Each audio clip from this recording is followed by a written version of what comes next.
تو پاکستان سے پوچھا گیا ہے، بچی کی عمر 4 سال ہے، خون کی کمی ہے، مٹی بہت کھاتی ہے، گھر کی اشیاء پر جو مٹی کی لیئر آتی ہے اس کو چاٹنا شروع کر دیتی ہے، رات کو کھانا کھلا کر سلاؤ تو پھر بھی رات میں 2-3 دفعہ اٹھ کر فیڈر ضرور مانگتی ہے، قبض بہت زیادہ رہتی ہے، جن دنوں 5 فورس دیتی ہوں ان دنوں ٹھیک رہتی ہے، وقفہ ڈال دو تو دوبارہ شدید قبض ہو جاتی ہے۔ انہوں نے دوائی پوچھی جی۔ یہ ہے کہ یہ جو بچی ہے وہ ڈی ہائیڈریٹ ہے اور اس کی بچی کی تیلی بہت کمزور ہے اور اس کا بھی پانی کی کمی ہے اور تیل کی کمی ہے،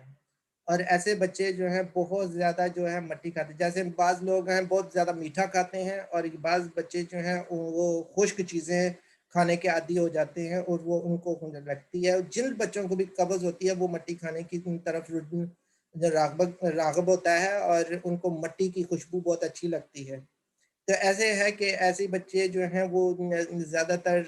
مسلسل آن اور آف بخار جسم میں رہنے کی وجہ سے ہیموگلوبن جو ہے کم ہو جاتا ہے، ایسے بچے کو کافی دیر تک یہ دوائیاں استعمال کرتے رہیں جو یہ دے رہی ہیں، اور خشک چیزوں سے اس کو بچی کو دور رکھیں اور پانی اور دودھ کا استعمال زیادہ کرائیں، اور تیل ان کو بادام روغن جو ہے وہ مسلسل دیتے رہیں۔